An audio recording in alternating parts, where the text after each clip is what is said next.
أعوذ بالله من الشيطان الرجيم. بسم الله الرحمن الرحيم.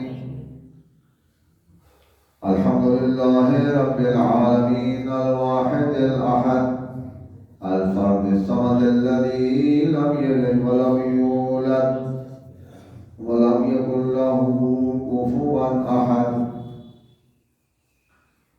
اللهم صل وسلم على سيدنا ونبينا ومولانا ومولى الثقلين وجد الحسن والحسين أبي القاسم محمد.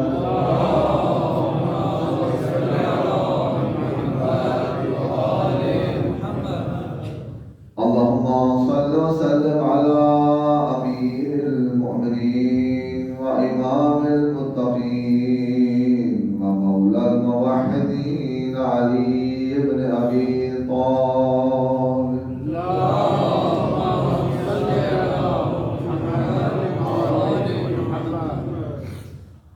اللهم صل وسلم على عصمة الكبرى وبطول العذراء وسيدة نساء العالمين فاطمة الزهراء.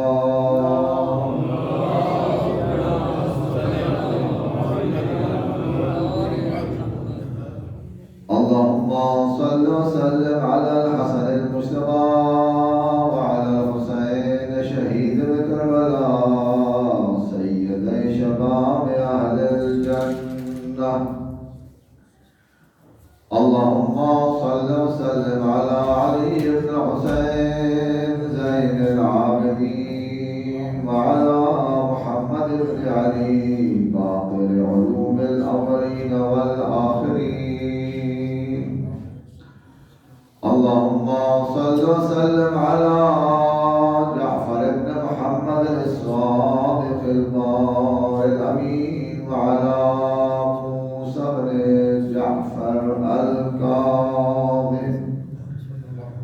اللهم صل وسلم على علي بن موسى الرضا المرتضى وعلى محمد بن علي التقي الجواد.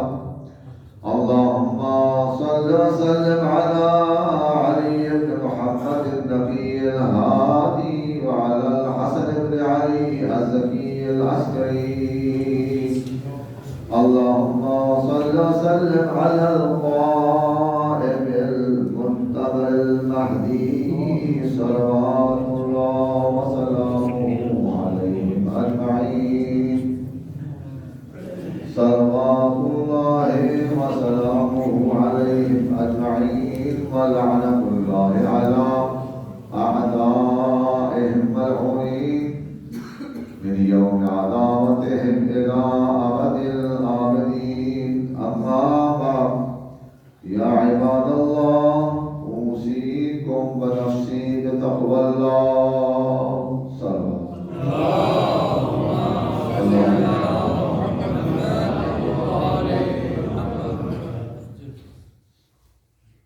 میرے قابل ساتھ احترام مومنین گرامی، آپ کو اور اپنے آپ کو تقوی الہی اختیار کرنے،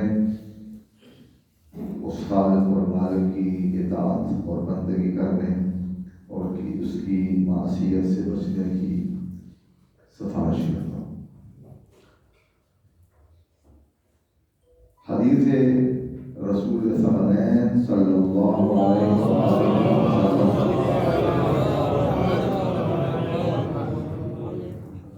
فرمایا کہ وہ بہترین عمل کہ جس میں بہت سارے فوائد ہیں، جس میں رضائے پروردگار بھی ہے، جو منہاج انبیاء بھی ہے، انبیاء کا راستہ، ان کی زندگی ہے، ملائکہ کی محبت ہے، رزق میں خیر برکت ہے، وہ کون سا عمل؟ فرمایا الصلاۃ من شرائع الدین۔ فرمایا وہ بہترین عمل انسان کی عبادات میں سے زندگی کا نچوڑ وہ اس کی نماز ہے۔ یہ ایسی بندگی ہے، یہ ایسی عبادت ہے کہ فیہا مرضات الرب، سب سے بڑا فائدہ نماز کا یہ ہے کہ انسان کا خالق مالک جو اس کا محبوب ہے وہ راضی ہو جاتا ہے۔ جو سب سے بڑا فائدہ ہے کہ جس کے انسان کے تمام تر اعمال اور اس کی تگ و دو کا ماحصل یہی ہوتا ہے کہ میرا خالق مجھ سے راضی ہو جائے، میرا اللہ مجھ سے راضی ہو جائے، وہ میرا رازق مجھ سے راضی ہو جائے جو میرا محبوب ہے اور میں اس کا محب ہوں۔ تو آقا نے فرمایا نماز پڑھو، اس لیے کہ نماز کا سب سے اولین اور بنیادی فائدہ رضا پروردگار۔ دوسرا فائدہ فرمایا منہاج الانبیاء، کہ اگر ایک انسان چاہتا ہے کہ 1,24,000 انبیاء گزرے ہیں تو بعض اوقات انسان افسوس کرتا ہے میں ان کو ان کی زمانے میں ہوتا، ان کو دیکھتا، ان کی زندگی میں ان سے ملتا، ان سے جلتا اور ان کے ساتھ معاشرت اختیار کرتا۔ آقا فرما رہے ہیں افسوس کرنے کی اور حسد کرنے کی ضرورت نہیں ہے، تو نماز پڑھو، یہی وہ بندگی ہے، یہ وہ راستہ ہے جو انبیاء کا راستہ تھا۔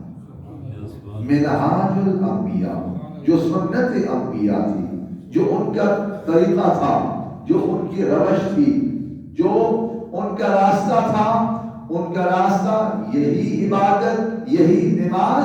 کیوں؟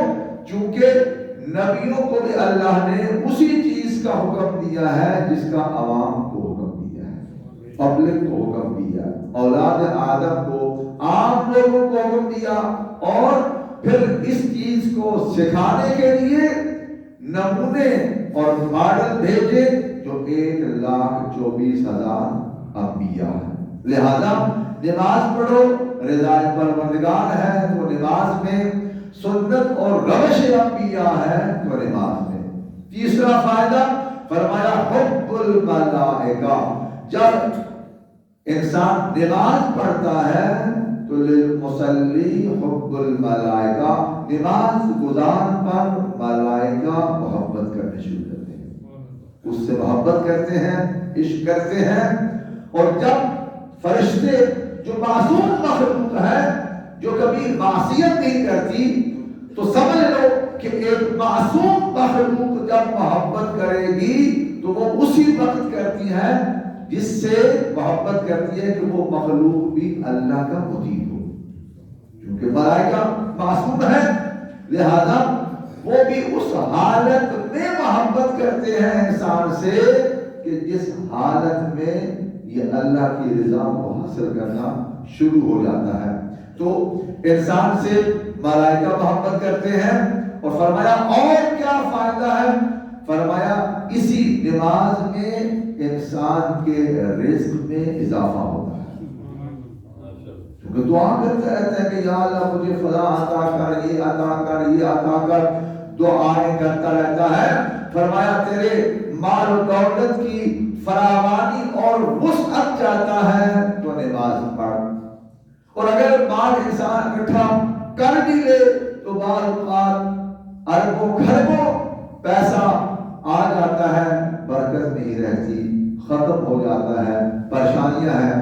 فرمایا وہ کون سا عمل کہ جس میں مال بھی ہو، وسیع بھی ہو، برکت بھی ہو؟ فرمایا نماز وہ عمل ہے کہ جس کے ذریعے سے برکت آ جاتی ہے، تمہارے رزق میں، تمہارے اعمال میں، تمہاری زندگی میں، تمہارے رزق میں، مال دولت میں وہ برکت آتی ہے، رضا پروردگار آتی ہے، منہاج انبیاء ہے تو نماز۔ لہذا یہی انسان کا غم ہونا چاہیے کہ وہ کون سا سب سے بڑا عمل؟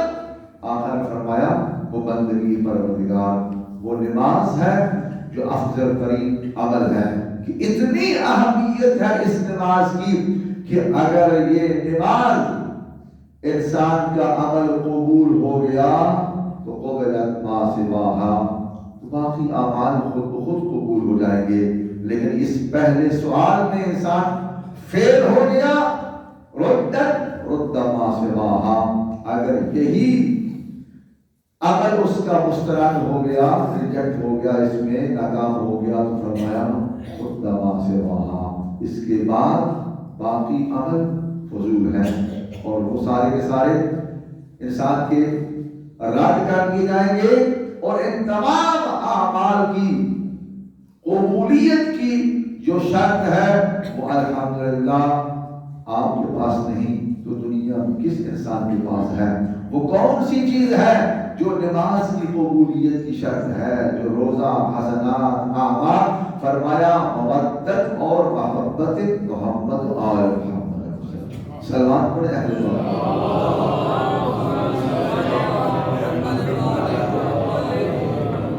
اس لیے کہ ہر چیز کی قبولیت کی ایک شرط ہے. فرمایا حبنا اہل البیت، ہم اہل بیت اطہار سے محبت اور مودت کرنا دین اسلام کی قبولیت کی شرط ہے. انسان کے نماز، روزہ، حج وغیرہ اعمال قبول ہو جاتے ہیں. خداوندہ بحق طہارت معصومین بحق زہرا علیہ السلام ہمارے مولا و آقا امام زمان علیہ السلام کے عروج کی تعریف فرما. جتنے مریض ہیں، بیمار ہیں، لاعلاج ہیں، بالخصوص ہمارے محترم میر ریاض صاحب، ایک برادر سید نوید کاظمی و دیگر حاضرین میں سے جو مریض ہیں یا ہمارے مورد نظر خواتین، بیٹیاں، بیٹے، رشتہ دار، عزیزوں، جو مریض ہیں، پاک اللہ بحق باب الحوائج، ہستیوں کے بحق باب الحوائج مولا غازی عباس صلی اللہ علیہ وسلم، بحق باب الحوائج مولا علی علیہ السلام، بحق باب الحوائج مولا امام موسیٰ کاظم صلوات اللہ وسلم علیہ، سب کو صحت کاملہ عاجلہ عطا فرمائے. پاک اللہ مملکت پاکستان کو اپنے حفظ و امان پر رکھ، دشمنان اسلام و قرآن کو نست نابود فرما. مراجع اعظام علماء کرام کا سایہ ہمارے سر کو دائم فرما. ہمارے آباء و اجداد، عزیز و اقارب، مومنین مومنات آدم علیہ السلام تک جتنے ہو چکے ہیں تمام کو کروٹ جنت الفردوس میں جگہ عطا فرما. اعوذ باللہ من الشیطان الرجیم، بسم اللہ الرحمن الرحیم. انا اعطیناک الکوثر فصل لربک وانحر ان شانئک هو الابتر. صدق اللہ العلی العظیم. صلوات